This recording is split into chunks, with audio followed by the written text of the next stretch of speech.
Me permite imagen que no tengo. Decano, ¿puede activar el... Doctor Sergio, buenos egresados, profesores, estudiantes, al público en general que nos acompaña y a todos los que nos siguen por Facebook Live de la Universidad de Antioquia. Bienvenidos a esta versión del programa institucional de la Facultad de Ciencias Económicas, Diálogos de Coyuntura y Negocios. Yo soy Sergio Iván Restrepo Ochoa, el decano de la Facultad de Ciencias Económicas de la Universidad de Antioquia. Créanme que para mí es un verdadero honor poder dirigirme a ustedes hoy en esta primera cátedra o versión de la cátedra Diálogos de Coyuntura y Negocio de este año 2021.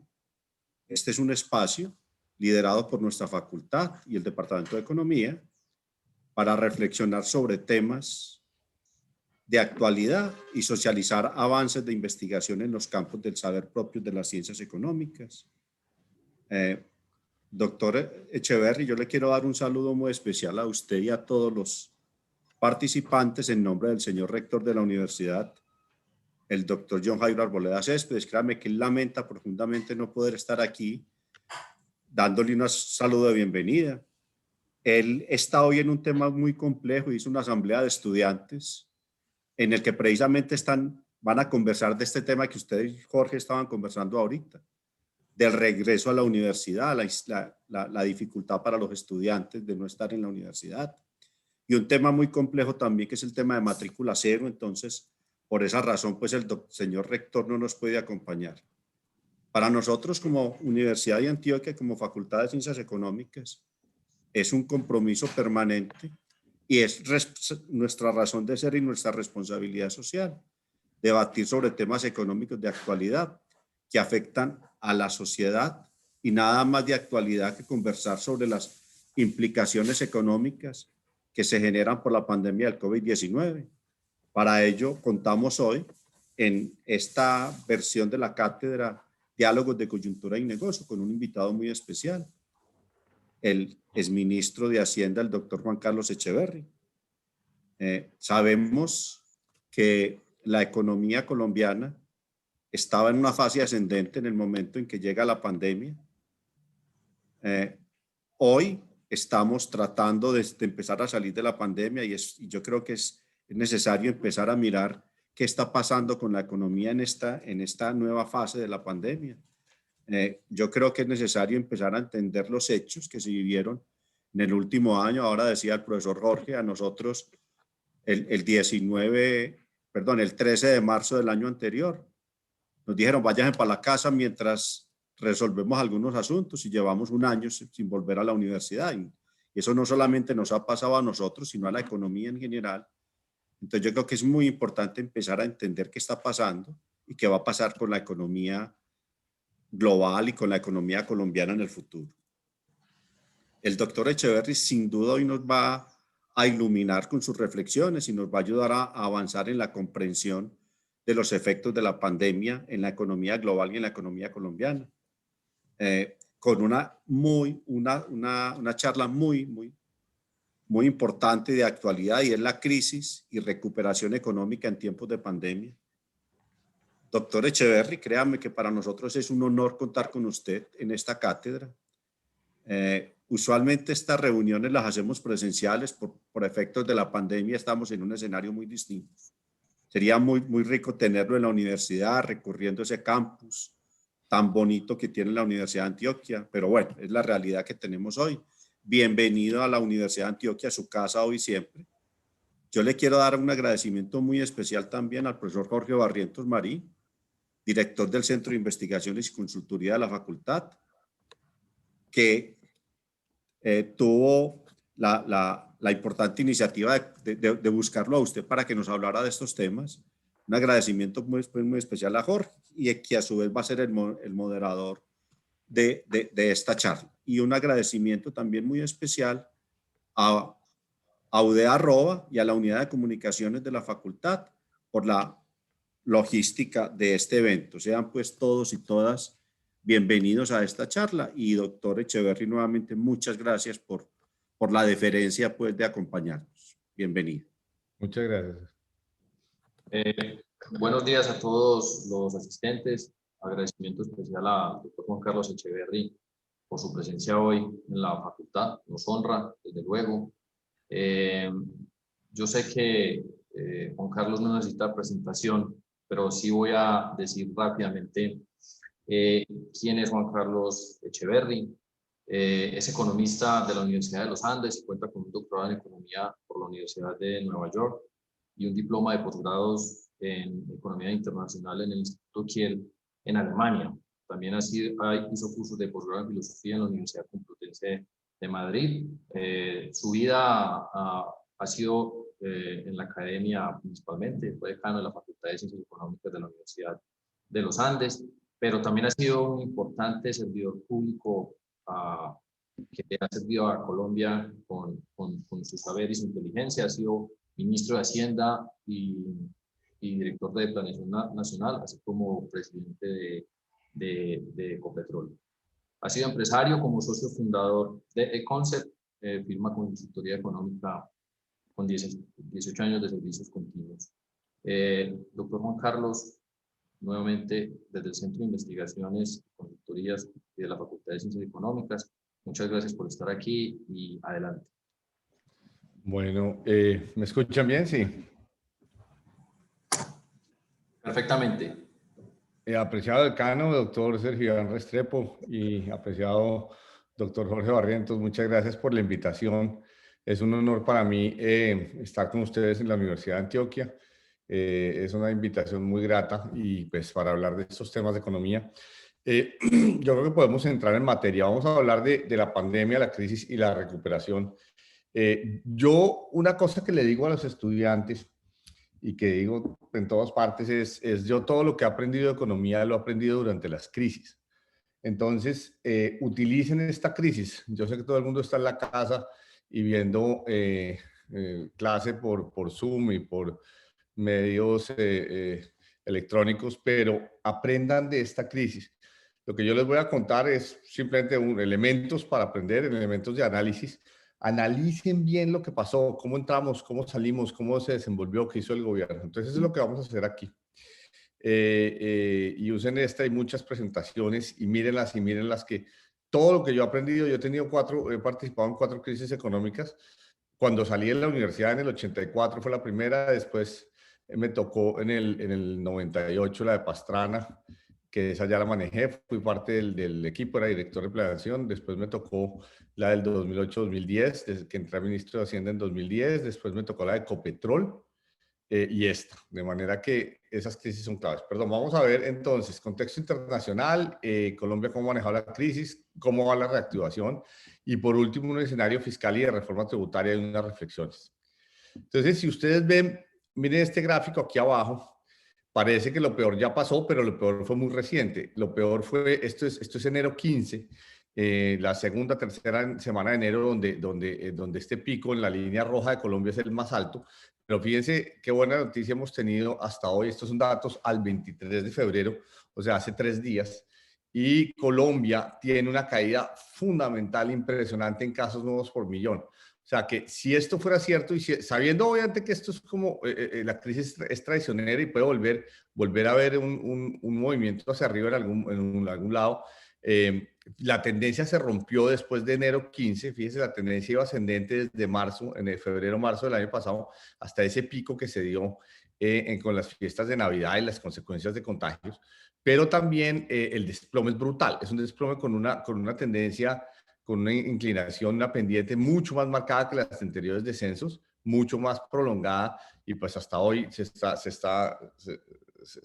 pareciera que se está aplanando. En el mundo pues pasa algo similar. Aquí está el mundo, acá está Argentina, también ya habría pasado lo peor. Brasil no, fíjense que Brasil sigue en una tendencia de ascenso bastante preocupante. Chile habría tenido un pico como nosotros, pero la caída de Chile no es tan marcada. Fíjense que nosotros la caída ya está, esto es casos nuevos por millón, estamos en menos de 100 casos por millón, Chile está en 200, casi 200 casos por millón, ¿sí? Brasil está por encima de 200 casos por millón, Perú también está en ascenso y también 200 casos por millón, y México, lo que pasa es que a México no se le puede creer porque no está haciendo pruebas, entonces estos datos de México son bastante mentirosos. Y Estados Unidos, pues llegó a 700 casos por millón, pero fíjese que es similar a Colombia.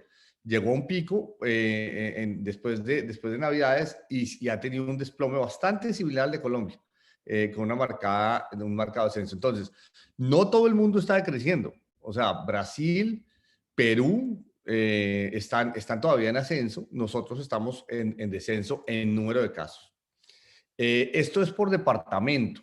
Primero miremos el total nacional, que ya lo vimos, es esta gráfica, simplemente la desglosamos por departamentos y veamos Antioquia. Fíjense que Antioquia está aquí y Antioquia sigue más o menos el mismo patrón, y Bogotá, Antioquia y Bogotá claramente están determinando el patrón nacional, pero casi que en todos los departamentos uno ve un descenso. Yo ayer me ponía a mirar cuando estaba preparando esta presentación. Cuando la he dado hace 2, 3, 4 meses, se ve unos departamentos otros subiendo y otros bajando, pero fíjense, Bolívar, Cesar, Huila, Putumayo, todos bajando ya. Cauca, Guaviare ya ha bajado, Norte Santander, Sucre, etcétera, todos están bajando al unísono. No veo ninguno.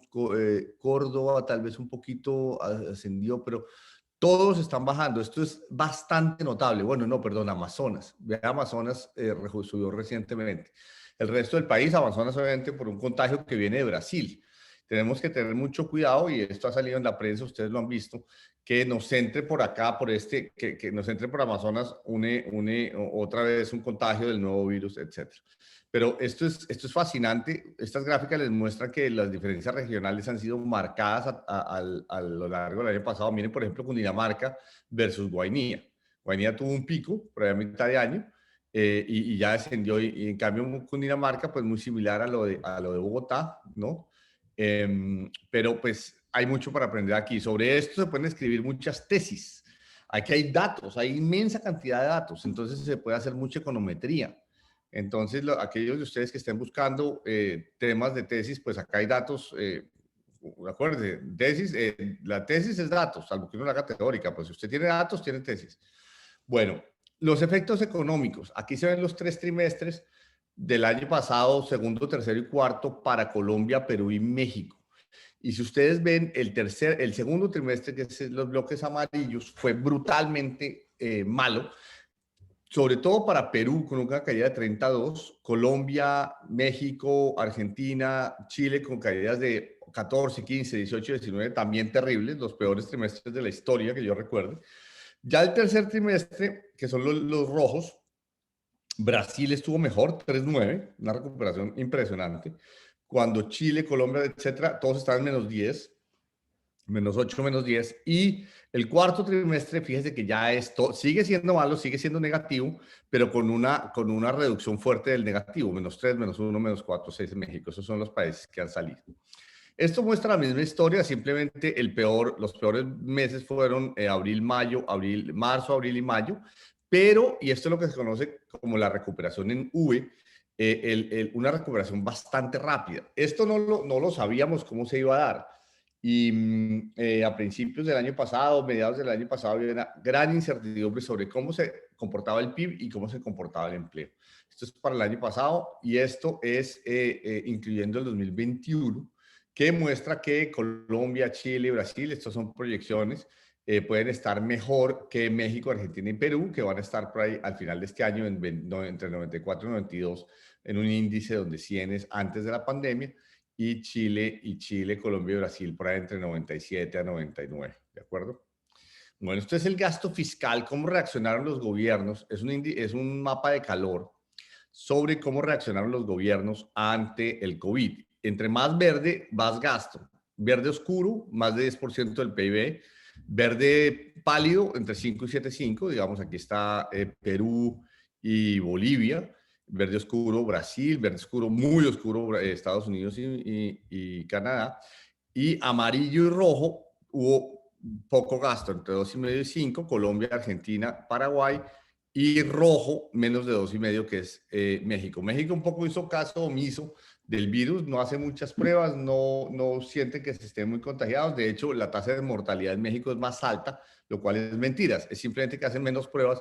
Entonces, frente a la gente que dice o que ellos reportan como infectados, pues el número de personas que han fallecido es mayor, pero simplemente porque no tienen bien calculado el denominador, que es el número de infectados. Si hicieran suficientes pruebas, pues sería una mortalidad del 2-3% a lo sumo, que es como es en todo el mundo. Bueno, en fin, África ha gastado muy poco, Europa ha gastado bastante.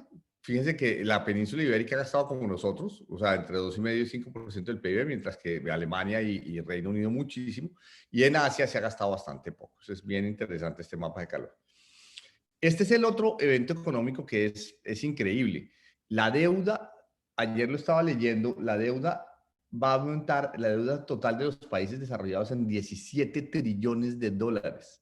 O sea, en español, perdón, en 17 billones de dólares. Ese es un aumento, como ustedes lo ven aquí, de 20%, no casi, perdón, 10% del PIB en el mundo, y casi 20% en las economías avanzadas. Estados Unidos, la deuda aumenta 20% en un solo año. Por favor, párenle bolas a esto. A ustedes les tocó estar en la universidad en el momento en que nació un nuevo problema mundial, porque podía haber economías endeudadas. Fíjense que pero las economías más ricas son las más endeudadas. Las economías avanzadas deben su PIB, 100% del PIB. Y ahora 122% del PIB, o 124% del PIB en este año. Entonces, este tema de cómo se va a manejar esta deuda, qué hay que hacer, si pasar reformas tributarias o no, se va a poner al orden del día. Las emergentes pasaron de 54 a 63, que es un aumento importante, pero fíjense que seguimos teniendo mucho menos deuda que ellos. Yo voy a hacer un análisis de esto en un momento. Y Colombia de 50 a 65, esto es deuda bruta, y se espera que este año cerremos en 60. O sea, el total sería un aumento de 10 puntos porcentuales. Es el año de más endeudamiento de la historia de Colombia, 10 puntos porcentuales en un año. Es un aumento brutal, pero también había que hacerlo. O sea, uno no le puede decir al gobierno, o no gasten en salud y no gasten en ayudar a las familias y no gasten en ayudar a las empresas, ¿sí? O mátenos a impuestos en el mismo año en que la economía no está produciendo, entonces cobren los impuestos. Necesariamente se tenía que acudir a la deuda. ¿Qué puede pasar con el crecimiento? Esto muestra las nuevas proyecciones del Fondo Monetario y muestra el dato de octubre, o sea, lo que se esperaba en octubre, que es el rojo, miremos Colombia. En Colombia, en octubre, el Fondo Monetario esperaba que este año 2021 creciéramos 4% y ahora espera que crezcamos 4,6%. ¿Qué quiere decir? Que entre octubre y enero, estos son datos de enero realmente, se mejoró la proyección, la perspectiva que tiene el Fondo Monetario frente a Colombia, de 4 a 4,6, que es importante. Pero fíjense otra cosa, China espera que crezca 8,1, 8,2.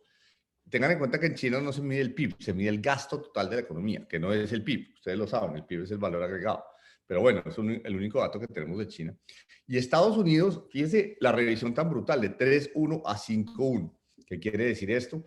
Que hoy por hoy los dos grandes motores, turbinas de la economía mundial, que son Estados Unidos por un lado y China por otro, ambas más o menos del mismo tamaño. Yo ayer leía justamente que en paridad de poder adquisitivo China ya es más grande que Estados Unidos.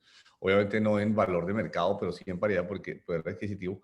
Fíjese que si Estados Unidos crece al 5,1 este año y China crece al 8,1, pues definitivamente sí se dio una recuperación en B. O sea, muy rápido. Yo estoy viviendo en Estados Unidos, esta conferencia la hago desde Washington bueno, les digo la verdad, están construyendo una casa al frente, detrás de mi jardín, una casa diagonal a mi jardín y una casa al lado de mi jardín. O sea, yo tengo 3 construcciones de casas en este momento. Si quieren les muestro. Ustedes no sé si ven una retroexcavadora. ¿Sí la ven allá, al fondo? ¿Alguien me puede? No sé. Sí, señor. Sí, sí se ve. Bueno, señor, ahí se ve. Para que vean que no es mentira. 3 casas alrededor, 3 casas. Es increíble. O sea, ¿por qué? Porque yo vivo en los suburbios afuera. Ustedes vieron que son casas separadas unas de otras. Y la gente se ha salido de las ciudades a vivir en los suburbios.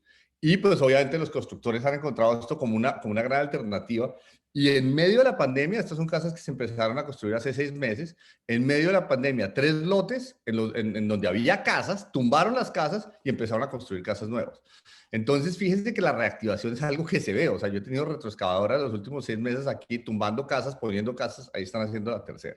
Entonces, este 5,1 que les muestro aquí, tiene unos negocios que están haciendo boom, en particular construcción en Estados Unidos. La madera, todas las casas acá son de madera, la madera, la cotización de madera en Estados Unidos está por los cielos. Bueno, en fin. Esto muestra otras cosas interesantes. Al principio, la gráfica izquierda es en el COVID-19 qué pasó con los flujos de portafolio, y los flujos de portafolio salieron de los mercados emergentes, ya han vuelto a los mercados emergentes. Pero estos días desde el episodio, y fíjense que en los primeros 90 días hubo una caída brutal en flujos hacia mercados emergentes, pero la gráfica de la derecha muestra crisis anteriores a la actual. Fíjense que esto es cero, el trimestre de recesión es cero, y en otras crisis, que es la roja y la amarilla, crisis del 2007 o otras recesiones, las quiebras aumentaban. Mientras que en esta crisis, que es la línea azul, las quiebras disminuyeron, las bancarrotas disminuyeron, lo cual es bien interesante. Ahí, claro, se quebraron empresas, pero el número de bancarrotas en proporción disminuyó frente a otras crisis. O sea, hace una crisis bien interesante. Por eso les digo, estudien bien las crisis que les tocan en la vida. Ustedes les van a tocar 2, 3, 4 crisis, porque pues siempre en economía hay crisis.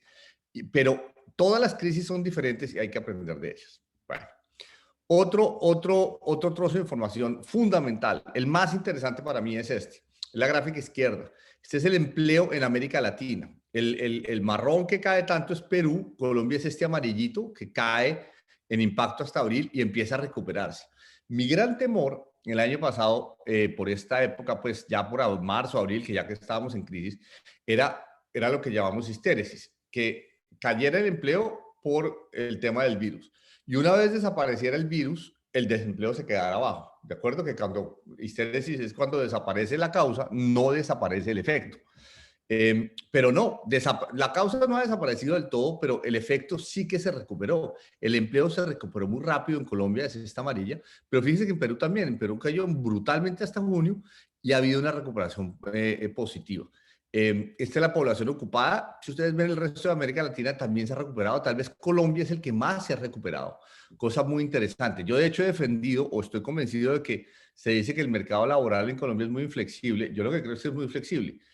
Aquí hubo unos despidos masivos, 5 millones de personas perdieron el trabajo y hoy se ha recuperado buena parte de esos empleos. Un efecto que sí puede ser más preocupante y que de lo que va a depender muchas cosas políticas y económicas en el futuro es la derecha, es la pobreza. No se saben estos datos, pero ya se están conociendo si la pobreza aumenta o no, y estas son proyecciones que se hicieron el año pasado y esperaban que toda América Latina, estos son todos los países, fíjense el bloque azul oscuro, que es 2020, mayor que el 2019, y que la pobreza pues se deteriorará mucho. ¿Qué va a pasar en 2021? Eso fue lo que motivó que los gobiernos salieran en apoyo tanto de los trabajadores, la parte izquierda, como de las familias, la parte derecha. Otro frente de este tema es la disminución de casos y la vacunación y su efecto en las monedas y en la estabilidad financiera. Aquí les traigo 2 trozos de información. Hay muchos, pero les voy a traer el envío o cualquier otra cosa, las cotizaciones de deuda. Traje las tasas de cambio y traje los Credit Default Swaps. Los Credit Default Swaps, los CDS, es un seguro que compran las empresas, digamos, que compran deuda de Colombia. Compran deuda de Colombia, pero en el mercado compran un seguro por si Colombia entra en impago o en mora. Entonces, si Colombia hace un default y no paga, estas personas van al seguro y dicen, usted me asegura la deuda de Colombia, págueme. Entonces, la cotización de ese seguro se llaman los Credit Default Swaps.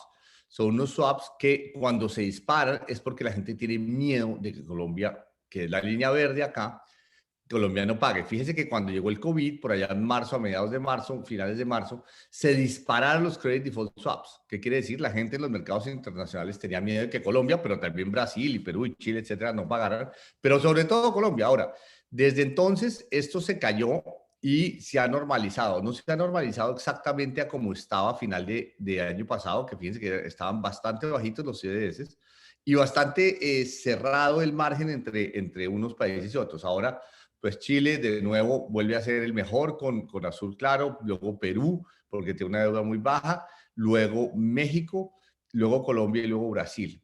Entonces nos hemos normalizado mucho y lo mismo lo muestran las tasas de cambio. Colombia tuvo una devaluación muy fuerte al principio en impacto, se ha ido normalizando con subidas y bajadas y ahora estamos en 3.500, 3.600. Últimamente, fíjense que ha llegado a 3.400 y se subió la tasa de cambio. Brasil no, ustedes vieron, Brasil, tanto los contagios no han caído, como la tasa de cambio no ha caído tanto. La tasa de cambio está similar al pico que tuvo en marzo, abril. México, en cambio, si es parecido a Colombia, tuvo un pico muy alto, pero la tasa se ha normalizado en 20.8. Este es entonces una de las consecuencias que hay que tener mucho cuidado y es las calificaciones de las agencias de calificadores de riesgo, Moody's, Standard & Poor's y Fitch Ratings. Esta gente que califica la probabilidad de que usted no pague la deuda, lo mismo que veíamos en los credit default swaps. Y si tenemos grado de inversión, usted tiene una alta probabilidad de pagar su deuda, usted es un buen deudor, pero nosotros estamos en los límites en Standard & Poor's, este triple B menos y este triple B menos de Fitch, estamos en el límite para perder el grado de inversión y estamos en perspectiva negativa, o sea, nos ven complicados. Moody's ha manifestado que considera que Colombia está un notch por arriba, un nicho por arriba, un escalón por arriba de grado de inversión, o sea, está cómodamente dentro del grado de inversión, y Moody's dice Colombia es grado de inversión y no tengo problemas con eso. En cambio, Fitch Ratings ha estado supremamente molestón con que de pronto le hace un downgrade a Colombia y esa es una de las preocupaciones más grandes del ministro de Hacienda. Entonces, pase lo que pase, el gasto y la deuda hay que controlarlo para que esto no se altere. Otro frente que hay que tener en cuenta nuevo es el presidente Biden y su relación con China. Les voy a recomendar un libro, vean, léanse este libro, se llama The New Map, yo me lo estoy leyendo en este momento, es de Daniel Yergin y muestra toda la relación alrededor de la energía mundial, toda la relación, pues, Estados Unidos, China, etcétera. Un muy buen libro, acaba de salir hace unos meses. Daniel Yergin es un experto en temas de energía y muestra esta lámina que les estoy poniendo, muestra que Biden ha decidido que va a cooperar en China en temas como cambio climático, no proliferación de armas nucleares y seguridad sanitaria mundial, o sea, el tema del COVID, pero que va a confrontarlo en temas de comercio, en temas de expansión militar, en violaciones de derechos humanos, y yo agregaría ahí una que es en todo el tema de tecnología, que los chinos no le roben la tecnología, no fuercen a las empresas americanas a transferir su tecnología. Pero obviamente en comercio y en los mercados mundiales va a ser una cosa complicada. También fíjense que aquí hay una contradicción, no proliferación de armas nucleares, pero expansión militar. O sea, acá hay una tensión porque por un lado, obviamente se van a mostrar los dientes y para mostrarse los dientes, pues tienen que hacer inversiones inmensas en armamento y armamento estratégico y ya no necesariamente son ataques pues nucleares, sino ciberataques, que se ha vuelto pues el arma más utilizada. Bueno, y pues obviamente el tema de derechos humanos. Bueno, ¿cómo manejó Colombia la crisis? Yo aquí todos los días sale gente que le da palo al gobierno. Yo he sido parte de eso, no puedo declararme inocente porque eso es parte de ser colombiano, ¿no es cierto? Criticar al gobierno por todo lo que hace. Entonces ahí estamos todos, pero yo creo que la cosa no ha sido tan grave. En términos de que el gobierno ha hecho varias cosas bien, le ha faltado, ha sido tímido, ha debido hacer más de lo que estaba haciendo. Este es el mapa de calor del virus en Colombia por municipio al 22 de febrero. Y muestra, esto estaba más rojo antes, estaba más rojo, por supuesto, hace 3, 4 meses. Yo, la verdad, debía poner esos dos mapas, hace 3, 4 meses y ahora. Lo voy a hacer para la próxima presentación. Este es el número de defunciones por encima de lo normal y muestra que frente a lo normal, las que se pueden atribuir al virus o las que están confirmadas por el virus, pues siempre son sustanciales. Casi una cuarta parte de las defunciones que se hicieron el año pasado fue debido al virus. O sea, el efecto sí fue brutal. ¿Qué puede pasar con la vacunación en el país? Estos son datos al 2 de febrero y muestra pues que nosotros debemos estar digamos, entre septiembre y junio del 2022 debemos estar con un nivel de vacunación aceptable. Países que van a estar vacunados más rápido, Estados Unidos y Europa, como la vida real, siempre pasa así. Y países que van a estar más lentos, pues entre el 22 y el 23, África, y aquí se pone a Bolivia y a una de las Guyanas. Y pues por supuesto Perú y Venezuela parecen un poco rezagados. cómo está en efecto avanzando la vacunación. Entonces, esto es personas vacunadas por cada 100 habitantes. Este es el porcentaje. Miremos Estados Unidos como comparador. Estados Unidos es este. Y Chile. Estados Unidos lleva ya 10% vacunado y Chile lleva 14% vacunado, con una tasa, con un ascenso en la tasa de vacunación brutal, muy bueno. Perú ya va en el, no sé, más o menos 2,5. El mundo va cerca del 2 y Colombia acaba de empezar. Esto es triste, esto sí es triste. México incluso pues va por el 0,5. Esperemos que la vacunación ha sido una de las críticas más grandes perdón, yo dije Perú y era Brasil. Brasil es el que está bien. Brasil es el que está más 2% y Perú está justamente como nosotros. Yo estaba leyendo hacia arriba y era hacia abajo. Entonces, Estados Unidos y Chile bastante bien, América Latina bastante mal y Colombia y Perú los más malos de todos. En las medidas de salud, no voy a entrar en esto, pero la reacción en ventiladores, en camas, en UCIs, en dinero para los hospitales fue buena. Ya les voy a mostrar algunos datos que muestran que el sistema de salud de Colombia es bastante bueno y reaccionó bastante bien. Pero obviamente las vacunas era otro tema, había que entrar a un mercado de vacunas. Si usted está dispuesto a pagar mucho dinero, como lo hizo Israel, pues le daban las vacunas y por eso Israel ya vacunó a su población, pues entonces pagó 4 veces más el precio. Imagínense si un ministro de Salud o de Hacienda paga 4 veces el precio de la vacuna de AstraZeneca o cualquier otra, pues ahí mismo lo dicen que quién sabe, que seguramente eso robó plata o quién sabe qué. Otro tema que ha sido un escándalo terrible en Perú y en Argentina ha sido que vacunaron al presidente o vacunaron a ministros o la ministra de Salud recibió la vacuna antes que todo el mundo. Eso ha generado unos escándalos muy indeseables políticamente y socialmente. En Colombia todavía no. Ha habido pues temas de criticar al gobierno por la lentitud y porque hace show. Todos los gobiernos, yo ayer estaba viniendo de Colombia para El Salvador y estaba viendo los noticieros y pues todos los gobiernos están haciendo shows. La política es un poco tonta en ese sentido y vive un poco de la galería y de la televisión y pues todos los gobiernos se paran al frente de un avión. Eso pues, además cuando se trata de tan poquitas vacunas, es una cosa un poco indeseable. Si usted trae 20 millones de vacunas, 30 millones de vacunas, bueno, y el avión viene cargado de vacunas, pero trae 30.000 o 40.000 vacunas y le hace un show de ese estilo en todos los países, ha sido un poco indeseable. ¿Qué tal ha reaccionado nuestro sistema de salud? Bien, bien. El sistema de salud colombiano tiene una cobertura del 96% y además el subsidiado, que es el azul oscuro, la cobertura en los deciles, digamos, 1 a 5, es casi el 80% en los deciles 1 a 2 y 70, 50% en los deciles 4, 5, 6. Los deciles de mayor ingreso, 8, 9, 10, es casi todo un régimen contributivo. En Colombia hay poco gasto de bolsillo, digamos, comparado tuvo gasto de bolsillo en dólares el último año. En Colombia es mucho menos la proporción que en otros países. Si ustedes le ven aquí, tuvo un gasto de bolsillo mayor a $1.000 en el último año. En Colombia es 0, mientras que en Estados Unidos es 35% de la gente. Suiza, Noruega 25, 16, Colombia 0.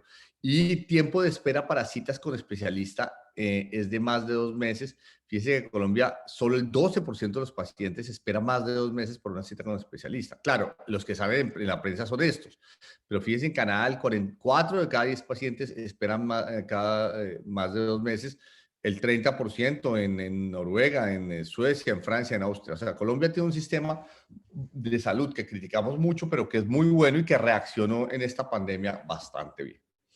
Bueno, estos son los problemas. Ahora, ¿cuáles son las soluciones? ¿Y qué ha pasado con el comportamiento de la economía? El golpe visual, yo creo que de estas dos gráficas es una síntesis. Y ya lo hemos venido diciendo, la V. Aquí está el índice de confianza comercial e industrial. Tuvo su peor momento entre marzo y abril, pero se recuperó como una V bastante marcada. Esto no es frecuente, créanme. Las recesiones son duraderas, duran 2, 3 años. Si de esta salimos en año y medio o algo así, es bastante bueno. Ya la confianza comercial está cercana al pico, antes de la pandemia y la industrial. No está en el pico, tuvo una recaída a final de año, pero se está recuperando. Algo similar muestran las ventas de comercio minorista de la producción manufacturera. Fíjense que después de la caída ya empieza a ver algunos signos positivos, tanto en manufactura, que es el verde, como en comercio minorista, que es el azul. El consumo de las familias. Usted compró más, igual o menos que el mes pasado. La gente que compró más o igual ya son 2/3 partes y la gente que compró menos son pues cerca de 1/3 parte. De manera que la gente ha recuperado su consumo. Es muy interesante lo que pasó. La gente gastó menos en transporte, gastó menos en entretenimiento, en restaurantes, y esa plata la ahorró aparentemente y después se empezó a comprar cosas para la casa. Entonces, como veía, bueno, además, ustedes saben que la gente está comprando ahora vivienda, pues no solo en Estados Unidos, como les acabo de mostrar, sino en otros sitios. Y lo que sí está pasando, por ejemplo, me dicen que Home Center, las ventas están absolutamente disparadas, porque la gente usó este ahorro de restaurantes, de viajes, de transporte, de gasolina, lo usó para comprar cosas para la casa. Este gráfico es tal vez el más interesante de todos para aprender de esta crisis. Todas las crisis son diferentes. Fíjense, voy a empezar por la educación. Estamos en una universidad y esto es demanda de energía. El gráfico es demanda de energía sectorial, promedio móvil de los últimos 5 días laborales versus los niveles de prepandemia. O sea, perdón. ¿Qué quiere decir esto? Se dio la pandemia y todos los sectores cayeron, ¿no? Hoteles, restaurantes, comercio, construcción, educación, minas y canteras, manufacturas, todo cayeron y el total es esta punteada. Pero ¿quiénes se quedaron abajo? Se quedaron abajo, por supuesto, universidades y colegios, la educación, y se quedó abajo hoteles y restaurantes. En agosto, septiembre, hoteles y restaurantes empezaron a recuperarse. Es esta roja de acá. Fíjense, es este hoteles y restaurantes. Es esta roja de acá. No llegaron al cero pues, y a positivo, están en -20, tuvieron una recaída rarísima a final de año, o sea, y ahora empezaron a recuperarse, o sea, están entre -20 y -30, pero fíjense universidades y colegios, están en -50 y -40, claro, los jóvenes, las jóvenes, los niños no han vuelto a los colegios y las universidades y colegios no están demandando energía. Entonces muestra que el sector más golpeado es el nuestro, es el de la educación. Y necesitamos volver pronto a trabajar, a educarnos, porque además muchas niñas y muchos jóvenes están cuidando a sus hermanos. Sobre esto ha habido un estudio que muestra que si no se deja que se abran los colegios, va a haber mucha gente joven que le va a tocar seguir estando en la casa para que sus papás puedan salir a trabajar y tener que cómo poner comida sobre la mesa. Y eso va a mantener el mercado laboral restringido y el crecimiento restringido. O sea, es clave que las universidades y colegios abran pronto. Ahora, del lado positivo, está bien, por ejemplo, la construcción se ha recuperado. Esto va hasta al 19 de febrero. Estos son datos de alta frecuencia. De nuevo, datos y datos y datos y datos. Sobre cada una de estas gráficas se puede hacer una tesis. Y si no es una tesis, se puede hacer un trabajo para una clase, se puede hacer econometría. ¿De acuerdo? El doctor Jorge, que es su profesor de econometría, les puede dar todos estos datos y ustedes empiecen a correr regresiones y a enseñarnos detalles y detalles. Yo estoy dándoles la superficie de la crisis, pero ustedes tienen que ahondar en qué pasó, los detalles, qué pasó en construcción versus minas y canteras. Bueno, de hecho, minas y canteras, fíjese que se recuperó, es esta gris y se cayó. Va para abajo. Obviamente aquí está el carbón, lo que ha pasado con carbón, los cierres de minas de carbón, etcétera. Manufacturas es el verde, cayó mucho, se recuperó, cayó otra vez en diciembre y ahora está otra vez positivo. Interesantísimo esta caída de minas, de manufacturas. Esto es obviamente el ciclo de producción para diciembre y los meses de diciembre probablemente se cerraron muchas empresas. En fin, esta gráfica a mí me parece fascinante. Bueno, Banco de la República, inflación y tasas de interés. Esta es la inflación mensual, pues anual cada mes, 1,61. Yo sabía esto porque hace 20 años, cuando estuvimos en la crisis del 98, la inflación bajó. Entonces yo decía, el Banco de la República puede emitir la cantidad que quiera y no va a pasar nada con la inflación. ¿Quién va a subir precios si usted tiene una situación de recesión? Si no está vendiendo al precio actual, menos si aumenta el precio. Entonces el Banco de la República, que su meta es mantener esta serpiente dentro de este tubo, pues la serpiente se le salió hacia abajo, está en 1,61. Bajaron entonces las tasas de interés, que la del Banco de la República Colombiana es este 1,75, lo bajó casi de 3,5, 3,25 si no estoy mal, lo bajó gradualmente y ahí también el banco fue timio. Fíjense que Perú y Chile lo bajaron muy rápido a 0,5 y 0,25, mientras que Colombia y México menos. Brasil también lo bajó similar a Colombia en el proverbial gradualismo. ¿En cuánto está la tasa de interés real en Colombia de intervención? En menos 1,1. O sea, la actual postura de la política monetaria es claramente expansionista. ¿Qué ha pasado con el crédito? El crédito es interesante, con datos a noviembre, que son los últimos que ha publicado la superintendencia. Muestra varias cosas interesantes. Uno, cartera vencida está disparada. Esto se esperaba que pasara, yo estaba sorprendido de que no pasara. 30% está gris, que es consumo, está verde, perdón, que es consumo. La roja, que es total, 16% creciendo la cartera vencida, 12 vivienda y 8,8 la comercial. Y la cartera total está, aún crece, lo cual es notable, ¿sí? Pero crece a tasas mucho más bajas, o no mucho, pero más bajas de lo que lo estaba haciendo antes. Pues sí, mucho. Por ejemplo, la azul oscura, que es vivienda, estaba creciendo, no sé, a tasas de 10, 15%, está haciendo el 7%. Entonces, ojo con el crédito. Aquí se ve mes a mes todavía en más detalle esto. Ese es el flujo y el tamaño de créditos nuevos se han afectado. Son los desembolsos y el número de operaciones. Fíjense lo que es una recesión.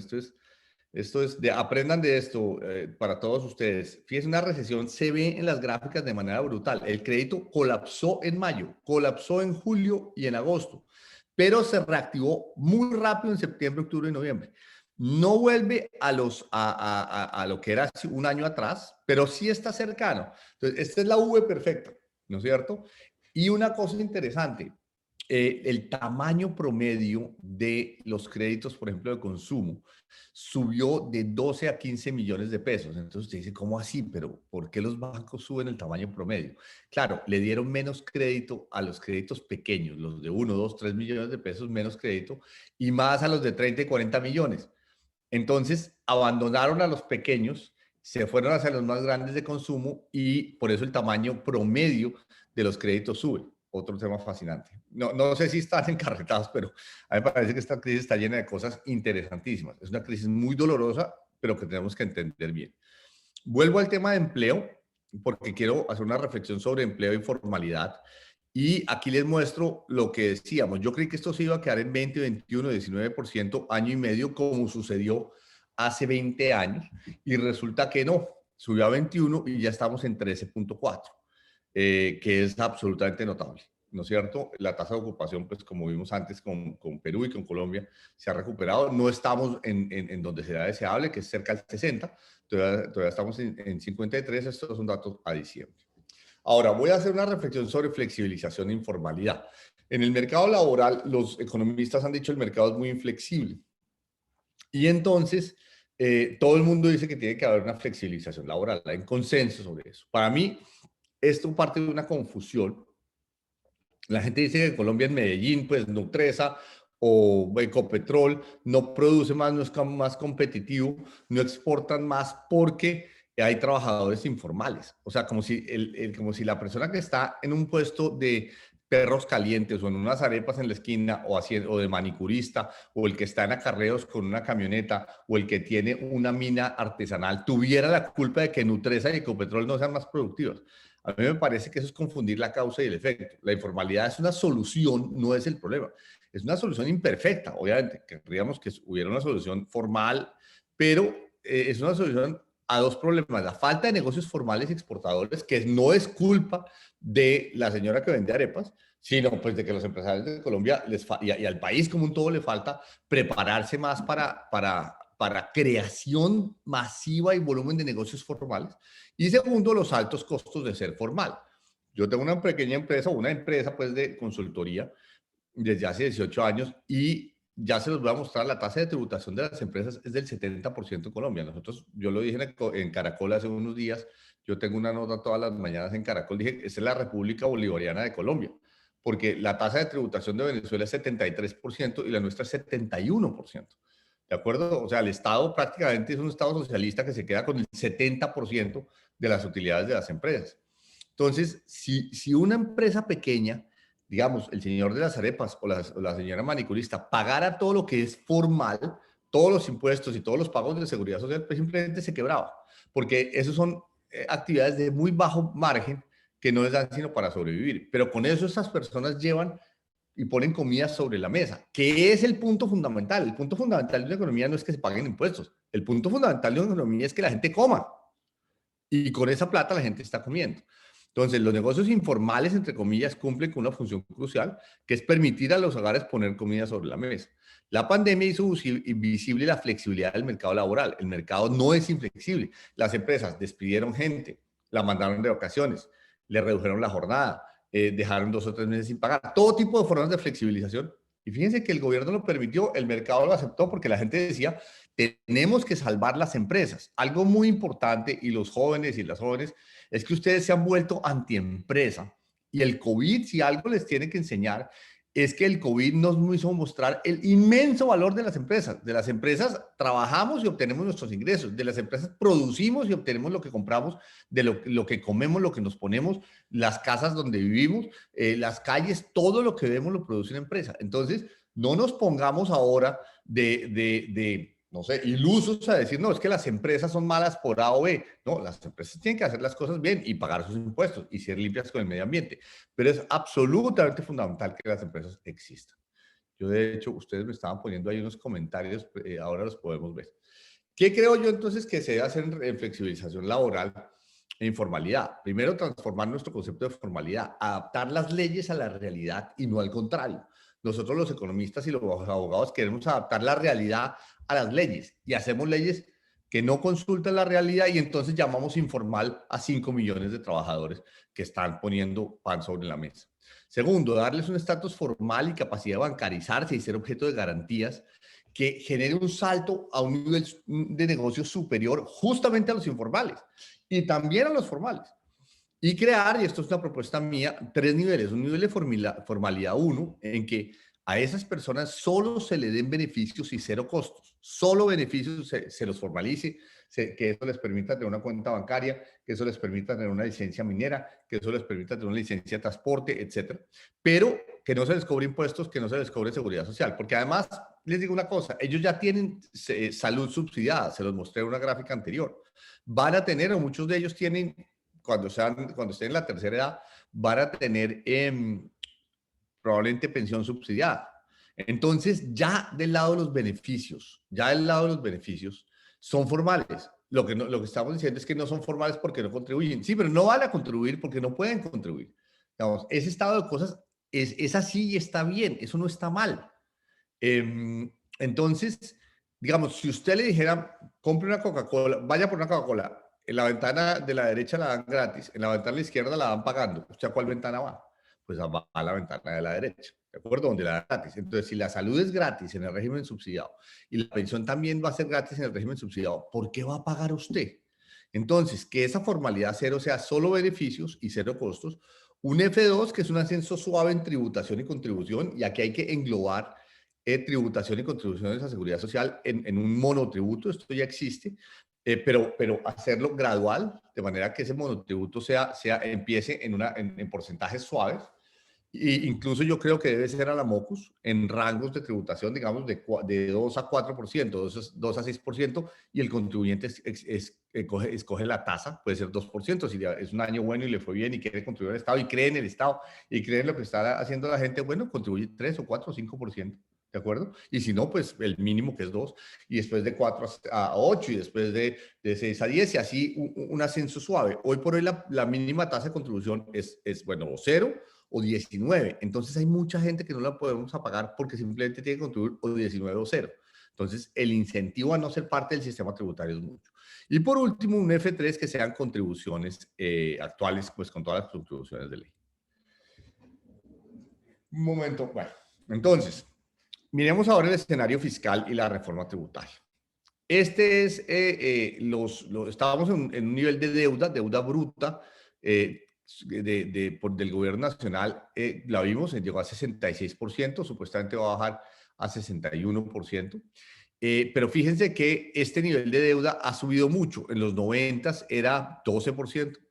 Se subió a raíz de la crisis de fin de siglo al 40%. Aquí el ministro Carrasquilla la bajó un poco y este soy yo, del 10 al 12 del ministro, la bajé al 32% más o menos. Y después, esta es la deuda bruta, la deuda neta cayó al 32%. Y después la deuda se subió muchísimo, muchísimo y terminó en 50% en 2018-19 y obviamente el COVID la subió al 66%. Entonces, grábense esta gráfica. Colombia era un país muy responsable en manejo de su deuda, obviamente tenía deudas sociales, entonces también la Constitución del 91 hizo pagar muchos temas de salud, esa salud que les mostré, las pensiones que les mostré, ganar la guerra, etcétera, hizo que mucho de eso se hiciera con deuda y esta fue esta subida. Manejamos responsablemente la deuda hasta el 2012, después menos y después en el COVID-19, obviamente, como lo hizo todo el mundo, la deuda se disparó. Pregunta. Estos son los ratings de las agencias calificadoras y que puede pasar hacia el futuro. Esto es un plan fiscal que es diferente del que ya vimos. Ya vimos que en el 2021 el gobierno espera terminar en 60. Es que esta es la deuda bruta, perdón. Esta es la deuda bruta. La deuda neta en 60. Y la gran pregunta es, ¿esto se va a lograr o no? Esto lo escribí ayer para la gente, para mis clientes. Y es una reflexión que les hago. O sea, esto está fresquito, no se lo he mostrado a nadie. Ustedes son los primeros que se los muestro. Yo me puse a pensar lo siguiente. No es lo mismo la deuda, el nivel máximo de deuda. La gran pregunta aquí es, la deuda máxima la deuda a la que Colombia debe tender, ¿es cuál? ¿20, 10, 30, 40, 50? Esa es una gran pregunta. Sobre eso ustedes deberán escribir trabajos y tesis. ¿Cuál es la deuda sostenible para una empresa, para una familia, pero en este caso para el país? ¿Cuál es la deuda sostenible? ¿Es sostenible 50 o 40 o 60?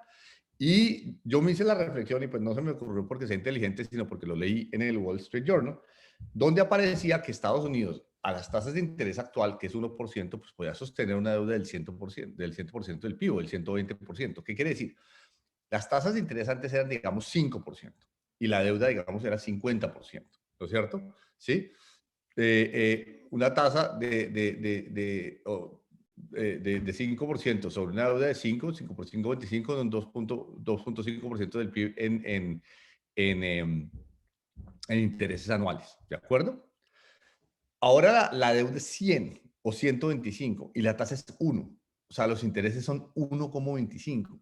Antes eran, con una deuda más bajita, los intereses eran 2.5% del PIB. Ahora, con una deuda más alta, pero tasa de interés más baja, los intereses son 1.25% del PIB. O sea, dado que la tasa de interés ha caído, admitimos una deuda más alta. Espero que me hayan seguido en eso. Entonces, yo hice el siguiente escenario. Esto es lo que estaba escribiendo ayer. Estas son las tasas de interés de la deuda externa e interna. La externa para nosotros es 37%, la interna 62%, digamos, 2/3, 1/3 aproximadamente. Las tasas de interés actuales son más o menos estas, 4,7 por la externa y 5,6 por la interna. Pero fíjense cómo han caído. Las tasas de interés de Colombia solían ser 25 o 30 o 20 o 15 la interna, que es esta implícita interna, que es la azul oscura, y la externa solía ser esta. Solía ser 10 y ahora la externa cayó a 4,7, de casi 10 a 4,7, o sea, es la mitad de la tasa, y la interna solía ser 12, 15, ahora es 5,6, también la mitad. Entonces, estas tasas son la mitad de lo que solían ser hace 10 años, 15 años. ¿Qué quiere decir? Que admitimos mucho más deuda. Entonces, antes en mi cabeza, la deuda máxima debía ser por ahí 40%. Fíjense que yo fui un ministro que les mostré que la bajó. O sea, si ustedes ven, yo bajé la deuda aquí y Carrasquilla la bajó porque más de 45, más de 40 nos pareció un exceso. Entonces la bajamos, Carrasquilla la bajó aquí, después subió y yo la bajé aquí porque nos parecía que era un exceso. Ahora, curiosamente, admitimos más deuda. De hecho, las combinaciones, digamos, entre estas tasas y 60 dan pagos de 2.8%. Entre estas tasas y 50 dan pagos de 2.9%. Y entre estas tasas más altas y 40 dan pagos de 2.7%. En últimas, hay como una especie de diagonal que es equivalente, indiferente, en combinaciones de tasa y monto de deuda como porcentaje del PIB. En suma, el mensaje de esto es, hoy por hoy admitimos tranquilamente una deuda del 50% del PIB. ¡Wow! Esto es bien importante, porque cuando uno va a discutir con Fitch y con Moody's, la pregunta es, Fitch va a decir que usted tiene que hacer una reforma tributaria, bajar la deuda a, no sé, 40, 45, como Perú o como Chile. Y uno le dice, no, con las tasas actuales no hay que bajarla tanto. Esta tablita me lo permite. Y esto está pasando en todo el mundo. ¿Y por qué está pasando esto? Porque las tasas de interés mundiales, esto que ustedes ven aquí para Colombia es bastante generalizado en el mundo porque hay un exceso de liquidez en el mundo, liquidez que se emitió entre la crisis del 2008 y la actual, ¿sí? Para que no se quebraran los bancos y darle soporte a los activos en el mundo. Y ese exceso de liquidez bajó las tasas de interés. El exceso de oferta de dinero, pues baja el costo del dinero. ¿De acuerdo? Amigas y amigos, esto es un hecho fascinante que les tocó a ustedes vivir. Como le digo, yo me di cuenta, estas tablas las mandé a hacer a mis asistentes hace 2, 3 días pues eso obviamente se ha estado discutiendo recientemente, pero este cálculo, esta tabla es la primera vez que lo veo para Colombia. Bueno, ¿qué dice el gobierno? Entonces el gobierno, ya les muestro perdón. Ya vamos llegando al final, pero ¿qué dice el gobierno? El gobierno dice, voy a hacer una reforma tributaria los ingresos se me cayeron de 14% del PIB al 13.3, 13.5, y los voy a subir al 16.1, vendiendo ISA y con una reforma tributaria. Este aumento en ingresos en un año es brutal y es irreal. Yo no le creo al gobierno. Yo creo en la ruta roja, que esa es nuestra empresa, y Concept, que la sube así y la sube más suave. También hay que hacer una cosa, es bajar el gasto. El gobierno dice, ok, el gasto se me subió por la crisis de 14 a 15, a 15.8, ¿sí? Y ahora el gasto lo voy a bajar a 14.8. Yo creo que lo deben bajar más, a 14.5, ojalá a 14, pero sobre todo que la composición fuera que haya más OPEX y menos CAPEX, que haya más inversión, este es el gasto en inversión, ¿sí? Y este es el gasto en funcionamiento. Entonces, que el gobierno le permita mantener el gasto de inversión por ahí entre 1.8 y 2.1, que es este verde de aquí, ¿de acuerdo? Y que baje el gasto en funcionamiento. Entonces, acuérdense de lo siguiente, la mejor tributaria es manejar el gasto. La mejor tributaria es manejar el gasto. Como cuando uno no tiene plata, lo que hace es no gastar. El gobierno cuando no tiene plata va y le pide a sus accionistas, que somos los colombianos, las empresas y los individuos que pagamos impuestos, que somos los accionistas finalmente del país, somos los que aportamos cuando falta capital. Y el gobierno dice, páguenme más impuestos, ni siquiera capital, cuando faltan ingresos, el gobierno nos factura con una cosa que se llama declaración de renta, y nos factura más a nosotros. Pero nosotros tenemos el derecho de decir, sí, pero controle sus gastos. ¿De acuerdo? Fíjense que son un montón, les he dado un montón de mensajes. Y este sería el plan fiscal de Hacienda, que es la regla fiscal. El gobierno dice, el déficit se me cayó de 2.5 a 8.9, este año lo voy a tener en 7.6 y lo voy a mandar a 2.5. Si hay cosas increíbles, son eso. Incluso la gráfica nuestra, que es la roja, que es de 7.6 a 3.9, todavía es difícil de creer. Pero creer que va a pasar de 7.5 a 2.5 como porcentaje del PIB es bastante real. Fíjense que acá hay dos cosas que se mueven. El denominador es el PIB, entonces, claro, el PIB va a aumentar. Ya vimos que puede aumentar 4 o 5% según el Fondo Monetario Internacional. Y también que el déficit caiga. Entonces, las dos cosas moviendo, se da que esta razón, el déficit sobre el PIB, se mejora, pero esa mejora es demasiado grande. Y cierro con esto, que es una reflexión sobre la tributaria. Las tasas de Sudamérica son las tasas de tributación más altas del mundo, 53.3. No sorprende que la gente no quiera, que las empresas no quieran situarse en América Latina. No sorprende. Si usted le cobran la mitad de sus utilidades son impuestos, fíjese que en Norteamérica es 38, en Europa es 39, en África es 47, parecido a nosotros, pero todavía por debajo de África y de Sudamérica. Entonces, si queremos atraer gente, vean Medio Oriente, 24, Asia Central, pues los chinos que son comunistas, por el amor de Dios, 36. Europa Oriental, también los rusos que son pseudo comunistas, 33. Nosotros, en cambio, no solo tenemos 53, sino que mire dónde está Colombia, 71.3, o sea, justo debajo de Venezuela. Por eso yo digo que esta es la República Bolivariana de Colombia, 73.3, 71.3. Y además, impuestos sobrecargados en las empresas y no en los individuos. Fíjese, Chile 33.9. Chile por eso atrae tanta inversión, porque tiene una tasa de tributación similar a la de Estados Unidos, incluso inferior a la de Estados Unidos o Europa. Entonces Chile atrae mucha gente. Nosotros no tanto. Paraguay, Perú, estos son los países que debíamos imitar. Tasas menores al 40%, pero nos dio por imitar a Venezuela. Bueno, No voy a entrar en esto, estos son las exenciones de IVA y las exclusiones de IVA. El gobierno dice, lo voy a resolver cobrándole IVA a la clase media y la clase alta colombiana, se lo devuelva a la clase trabajadora y la clase menos favorecida. Y yo creo que eso no va a volar, no creo que vuele en el Congreso. En un año de elecciones lo veo muy difícil. Y veo que es una reforma de sordos. Creo que el gobierno es sordo frente al sufrimiento de la gente y la gente está siendo sorda frente al sufrimiento fiscal del gobierno. La reforma más razonable que se puede dar, y esto no es mío, es de Pose Rey Ruiz, es un aumento en la tarifa de renta, un aumento en la tarifa, en la base de personas naturales, un aumento en el patrimonio, en la tarifa en la base, una eliminación de exclusiones de IVA y punto. O sea, una reforma muy a la colombiana, lo cual no está del todo mal, con tal de que vayan no por esa ambición que tienen de 1.5-2% del PIB. ¿Qué dijeron recientemente el gobierno? El gobierno busca aumentar el recaudo aproximadamente en 20 billones de pesos, 2% del PIB. Yo les hago una pregunta. Usted tiene un presupuesto en su casa o en su empresa, donde sea, de 313, ¿sí? Y dice, me faltan 20. Tiene dos alternativas. O reduce cosas en su presupuesto de 313 a 293, entonces ahí están los 20 que le faltaban, ¿de acuerdo? Usted reduce su gasto y entonces ya no le falta plata. O usted dice, no, yo lo que hago es que le pido a la gente que me dé de 313 a 333. ¿Qué hace usted? Entonces el gobierno dice, yo no puedo reducir mis gastos, entonces le pido a los colombianos que me paguen más impuestos. Yo creo que lo primero tiene que ser, vaya y trate de reducir los gastos lo más que pueda y después sí me pide a mí impuestos.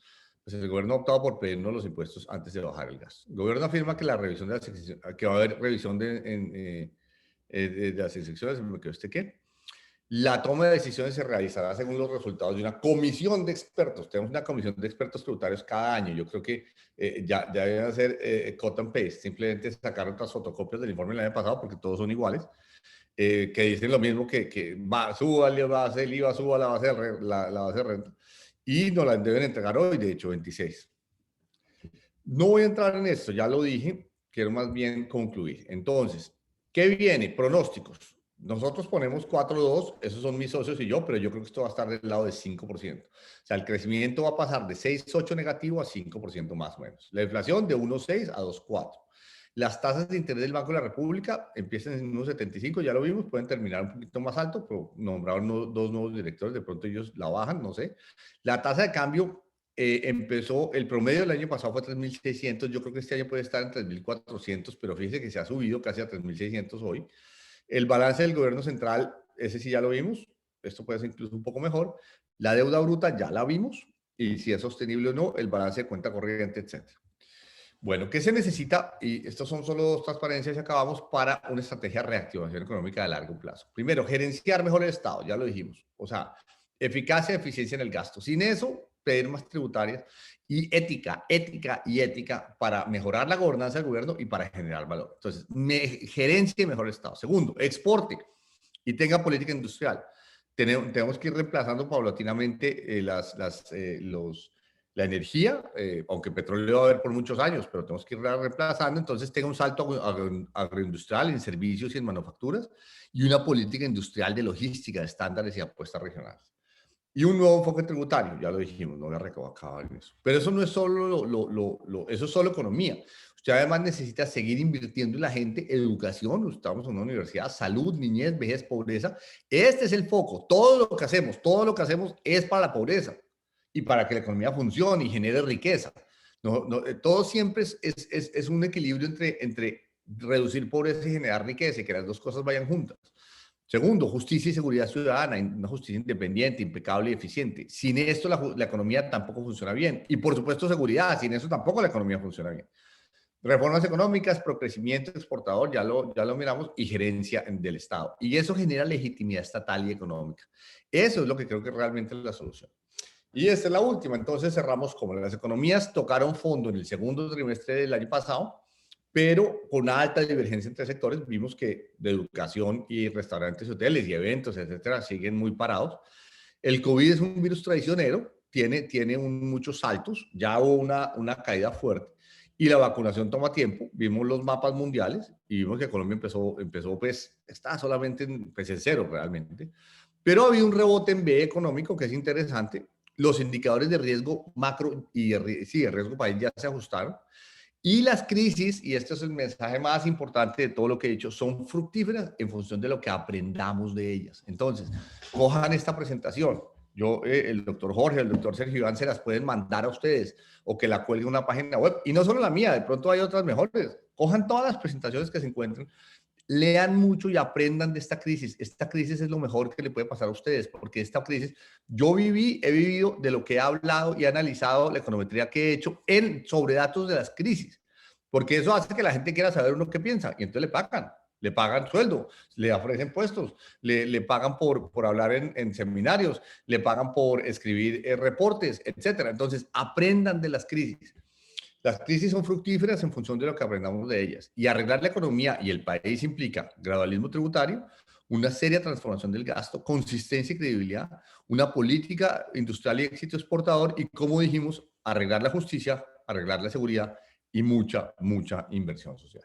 Entonces, muchas gracias. Yo aquí voy a dejar de compartir la pantalla y si quieren hacemos una sesión de preguntas y respuestas.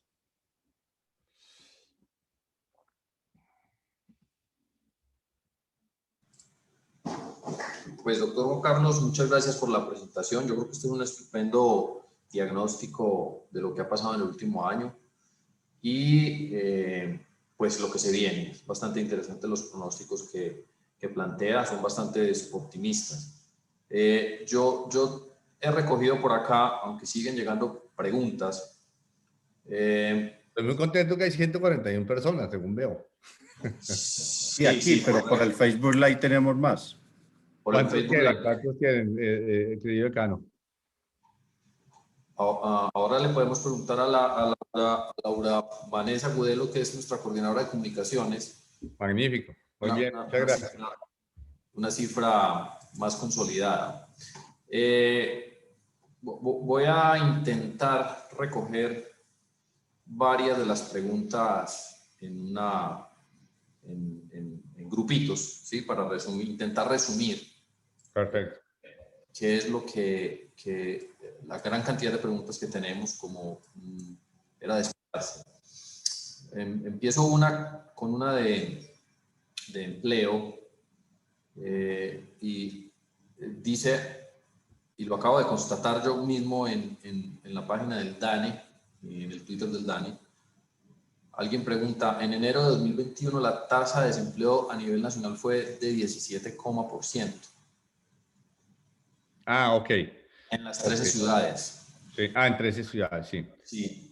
Perdón, no, a nivel nacional. Y en las 13 ciudades y áreas metropolitanas, 19,5. Muy bueno, le agradezco. Y acabo de ver que la población ocupada se redujo en 7,3% con respecto al mismo mes de 2020. Y en las 13 ciudades, menos 0,4%. Entonces, voy a redondear la pregunta, las varias preguntas que hay en esta materia.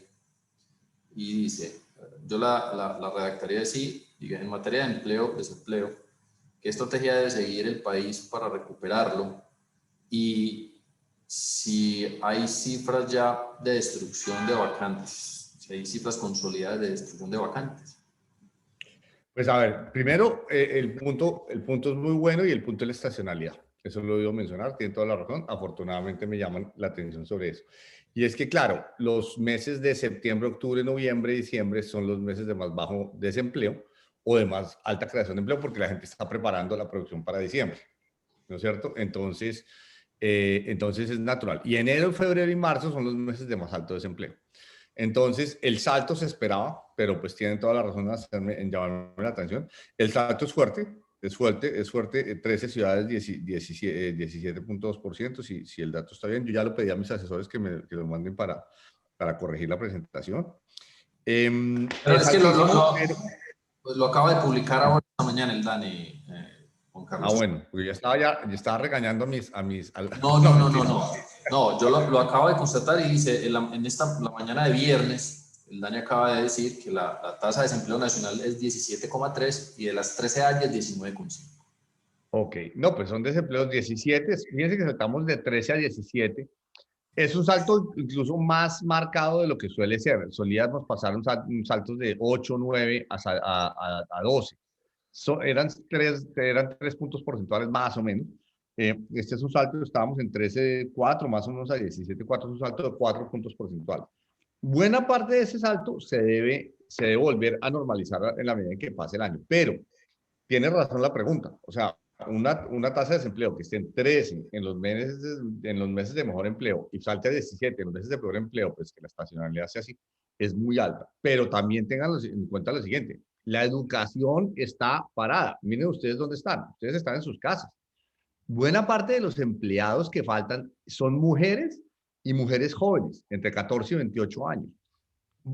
Hay estudios que dicen que estas mujeres, sobre todo, estas jóvenes, no están pudiendo salir a trabajar porque están cuidando a sus hermanitos. Entonces, aquí lo que pasa es que todavía la pandemia está sobre nosotros. De hecho, los colegios están todavía en virtualidad. Yo tengo 3 hijos acá en la casa, un hijo en el sótano, otro hijo acá y otra hija en la habitación de ella, trabajando desde la casa. Entonces, mientras no se normalice la educación, que eso sí lo dijimos, es imposible. Y bueno, y otro sector inmenso, creador de mucho empleo, que son restaurantes y hoteles, ¿no? Uno ya ve, yo volé bastante en Colombia y Asia, y desde Colombia estos últimos 10 días, volé entre Medellín, Barranquilla, Bucaramanga, Bogotá, y ya los aviones están bastante llenos. Pero pues, obviamente no es el volumen del número de aviones que había antes de que hubiera la pandemia. Entonces, definitivamente, tiene razón la pregunta. Esto nos va a tomar por lo menos hasta que se termine este año, mientras no llegue la vacunación y no alcance el 60-70% de la población y todos los negocios no se reabran, en particular la educación. O sea, todavía no estamos por fuera del hueco y pues para que ese 17 se nos vuelva, no sé, 12 o 12, 13, lo que era normal, cosa que todavía es muy alto, estoy con la pregunta, todavía es muy alto, nos va a tomar por lo menos un año. Bueno, otra pregunta es, se perdieron 3 lustros de avance en contra de la pobreza. ¿Cuánto cree usted que tardará el país en recobrar los niveles de incidencia de 2019 y qué debería hacer este y sobre todo el próximo gobierno al respecto? A ver, ese es un punto clave. Primero, tenemos que también poner en contexto que la incidencia de la pobreza, que va a saltar mucho, tienen problemas de medición, problemas de que la gente se quedó en la casa y problemas reales que la gente está comiendo. Por ejemplo, la costa Caribe, la gente está comiendo, según datos del DANE, 2 veces al día. Más de la mitad de la gente, 60% en Cartagena. O sea, eso es inadmisible, eso es completamente inadmisible. O sea, definitivamente hay un problema coyuntural y un problema estructural, ambos supremamente preocupantes. ¿Qué debía hacer coyunturalmente el gobierno, en mi opinión? Debía haberse gastado 10 billones de pesos más. ¿Por qué? O 15 o 20. ¿Por qué? Fíjense la deuda fue de 60%, 66% del PIB, este año va a ser 60.5, 61.5. 10 billones son 1% más del PIB. O sea, la deuda habría sido no 66, sino 67. La conversación con los acreedores y con las agencias calificadoras habría sido el mismo si es 66 o si es 67. Pero el gobierno habría tenido 10 billones de pesos más. ¿Ustedes saben cuánto es 10 billones de pesos más en las mesas de los colombianos o en los bolsillos de los colombianos más pobres? Es toda la diferencia. Es la diferencia entre que haya un trapo rojo en la ventana o que no haya un trapo rojo en la ventana. Entonces, yo creo que el gobierno ha debido ser más generoso. Nos mandó 350.000 pesos a las familias más pobres. Eso es poco. Eso es 40% de un salario mínimo. Con eso no come una familia pobre o no vive, porque uno no solo come, uno tiene que lavar los platos, uno tiene que lavar la ropa, ¿no es cierto? Uno tiene que comprarle una camisa a un niño, uno tiene que comprar papel higiénico, uno tiene que comprar sal, uno tiene que comprar las cosas de la vida, no son solo comer, hay que transportarse, Entonces, yo creo que el transferirle 350.000 pesos a una familia pobre, que fue ingreso solidario, o 260.000 pesos, 70.000 pesos de familias de acción, estuvo bien, pero han debido hacer más, han debido mandar 10 billones de pesos más, sobre todo por una cosa, Jorge, y la persona que me hizo, yo aquí tengo los nombres, pero no sé exactamente quién hizo esa pregunta. Yo creo que el gobierno ha debido gastarse la plata porque el paciente economía colombiana necesitaba una transfusión intravenosa, ¿correcto? la forma rápida como esa transfusión entra no es a través de las empresas. Estoy de acuerdo en que le dieran recursos a las empresas y estuve de acuerdo con que le dieran recursos a Bianca, pues préstamos a Bianca.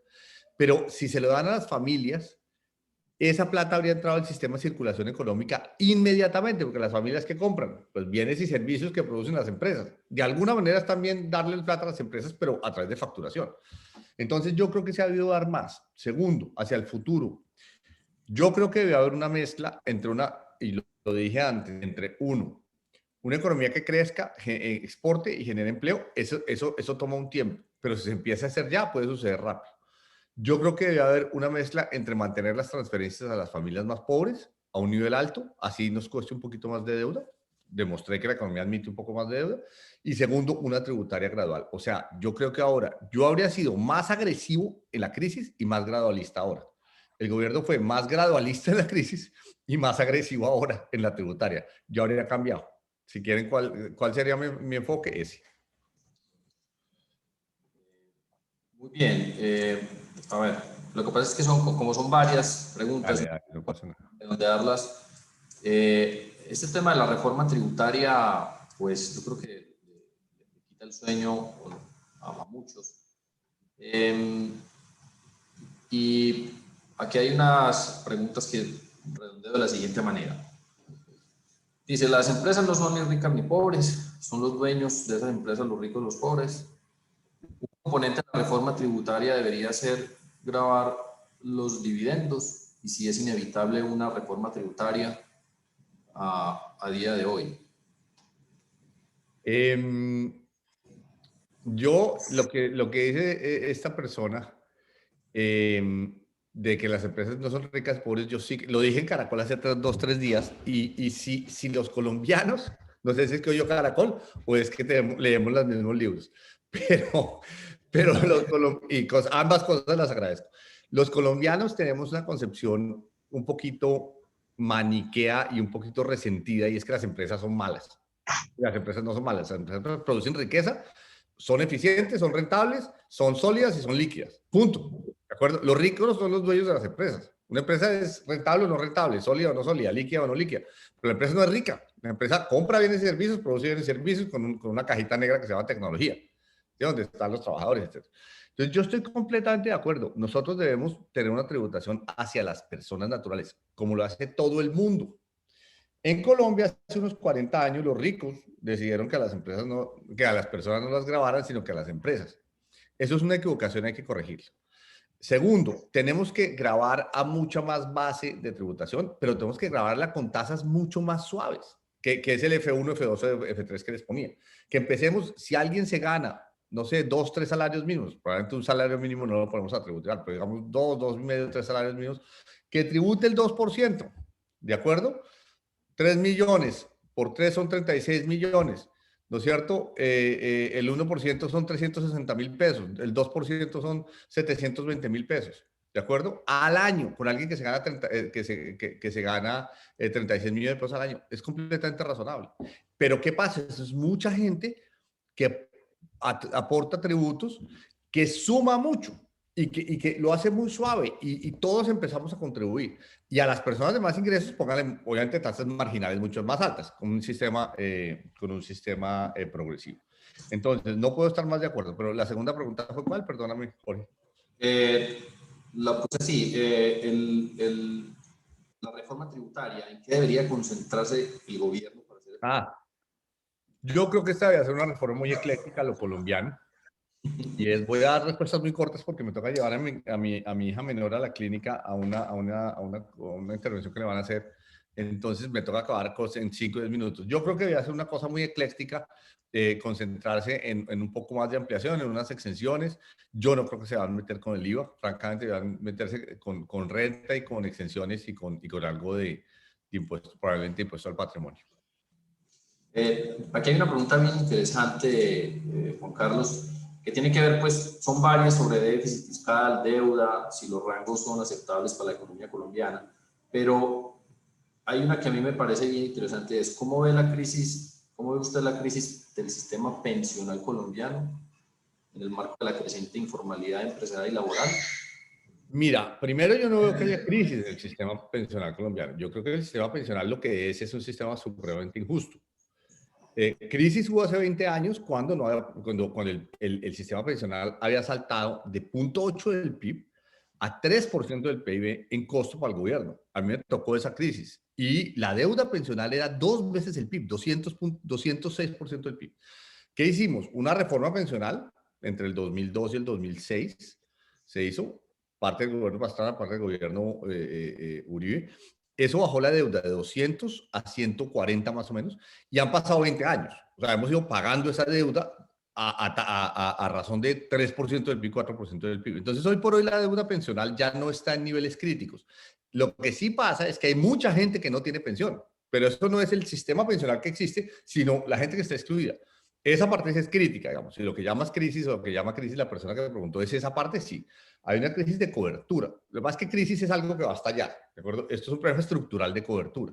Yo creo, como lo dije, que hay que crear un sistema pensional, que los hemos ido creando con los BEPS y adulto mayor, un sistema pensional subsidiado con impuestos, ¿de acuerdo? Que no salga de contribuciones ni de ahorro individual, sino de impuestos, ¿sí? De hecho, ya existe. Pues de los impuestos estamos sacando 4% del PIB, pero se lo damos en subsidios a los pensionados más ricos, que es la parte que es abyecta, ¿sí? Pero ojo, esos son contratos que se firmaron, mal firmados hace 50, 60 años por nuestros abuelos. Ellos se los firmaron a sí mismos y sus papás. Y entonces el Estado está hoy pagando un contrato de hace 40 años o 50 años, y pues en Colombia se pagan los contratos. En Colombia no renegamos de la deuda, no hacemos hiperinflación para diluir esas deudas. Entonces, ¿qué tenemos que hacer? Un sistema justo, contributivo y subsidiado. Todos los que estamos aquí, ojalá estemos en el sistema contributivo. Además, una economía mucho más grande, con mucho más volumen de negocios, que genere unos ingresos, que genere unos tributos, que permita ese sistema subsidiado como el de salud, y un sistema contributivo en el que estaríamos gente como ustedes y como yo, que contribuye a las pensiones. Yo creo que esa es la solución, pero ojo, no estamos en una crisis pensional como la que estuvimos hace 20 años. Bien, muchas gracias. Bueno, habida cuenta del aviso que nos hace nuestro invitado, que debe retirarse. Hay muchas preguntas, pero yo creo que de alguna medida muchas de ellas se resolvieron con las respuestas a las que pudimos hacer. Pero pues hay una que finalizar tal vez con esta, Juan Carlos, y dice, usted que ha sido ministro de Hacienda y presidente de Ecopetrol, ¿cuál es su opinión sobre la compra de Ecopetrol a la participación del gobierno en ISA? Yo le agregaría, es una buena estrategia para que el gobierno tenga caja. Voy a responder voy a responder también esta de la banca privada que está aquí, de Alejandro Restrepo, y voy a responder una que me parece interesante, porque ayer escribí sobre esa, que es cuánto tiempo más van a durar las tasas de interés bajas. Ya llegaron aquí a decirme, nos tenemos que ir. Bueno, a ver, primero, lo que tú dices de ISA. Mira, yo lo defendí en la prensa. Espérame un segundo, chico, ya voy. Ahora vamos. Perdónenme, pero pues todos tenemos hijos. Bueno, esto es normal del COVID. Además vino a preguntar si podía pedir unos sándwiches. Bueno, a ver, la venta de ISA yo la defiendo desde el punto de vista fiscal. Depende de Ecopetrol queda en Bogotá en la 36,13 y Hacienda queda en la sexta con sexta, ¿ok? Sexta con séptima. Bueno. Desde el punto de vista de la sexta con sexta de Hacienda, esa transacción hace sentido, en el sentido que le saca dinero a Ecopetrol, que es un activo donde hay mucha liquidez, y lo cambia por un activo que es muy bueno, pero que no lo necesita volver líquido para que el gobierno se quede con plata. Entonces le vende ISA a Ecopetrol. Yo les voy a decir la verdad, mi esposa, estábamos discutiendo eso el día, yo lo defendía en Caracol, pero desde el punto de vista del ministro de Hacienda, poniéndome la cachucha del ministro de Hacienda, ¿de acuerdo? Entonces me dice mi esposa, sí, pero cuando tú estabas en Ecopetrol, si te hubieran dicho eso, ¿qué habrías dicho? Y dije, no, me habría puesto muy bravo. Entonces, ¿qué pasa? En Ecopetrol yo vendí ISA. Ecopetrol tenía 8% de acciones de ISA. Y dijimos, esto no es estratégico, necesitamos la caja, necesitamos la liquidez porque estábamos en crisis. Entonces vendimos ese 8%, nos pagaron bien, etc. Ahora le dicen a Ecopetrol, no, ISA sí es estratégico para ustedes, sobre lo cual hay toda una discusión, esta es otra tesis, o muchas tesis que ustedes pueden escribir o trabajos, sobre si es estratégico para Ecopetrol. Ustedes saben que la economía se está descarbonizando, que las empresas de petróleo se están volviendo empresas de energía, todo eso es cierto. Pero pregunto, una empresa de midstream que es transportadora de energía y que hace carreteras, ¿es lo que Ecopetrol necesita, sí o no? Pues cabe la discusión. Yo lo discutí con Bayón, el presidente de Ecopetrol, por supuesto trató de convencerme de que sí, y pues yo lo entiendo, pero sobre todo es porque su dueño, Hacienda, le dijo, yo necesito liquidez, y se meta en esta operación. Entonces no estoy del todo muerto de la dicha con la operación, sobre todo desde el punto de vista de Ecopetrol.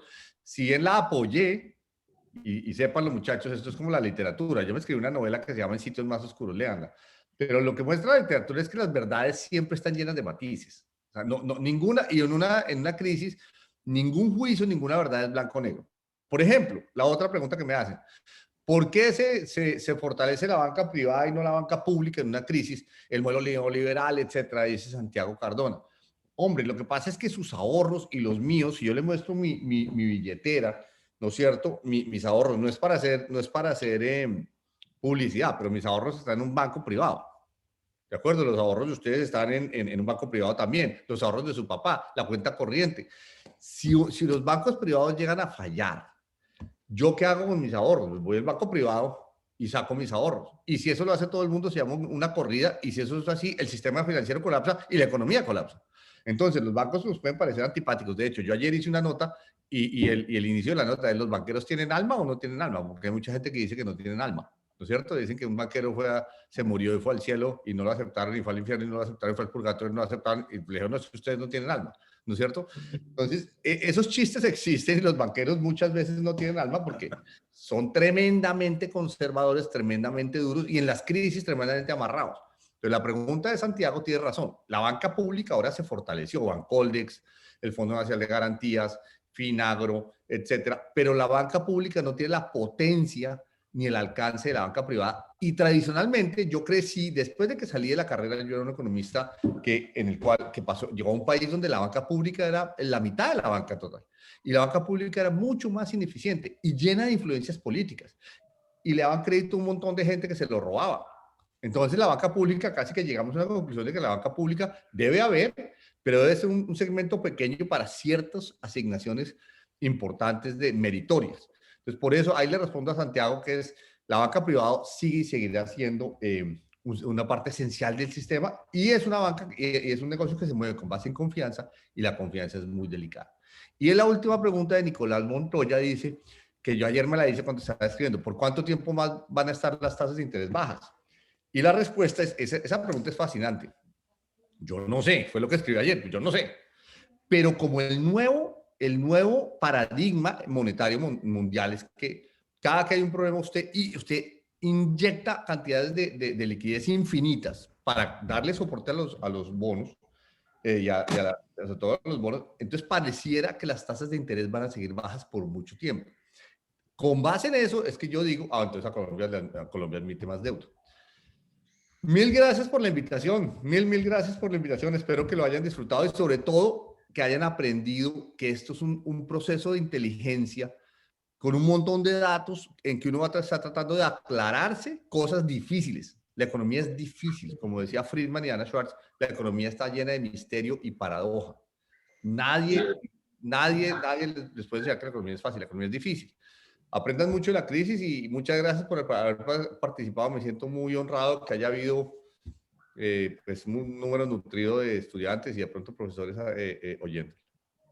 Gracias, doctor Echeverry. Muchas gracias al doctor Iván y al doctor Jorge por la invitación. Carlos, muchas gracias a ti por venir. Es un honor tenerte y esto motiva mucho a profesores y estudiantes a seguir hurgando en esos misterios de la economía.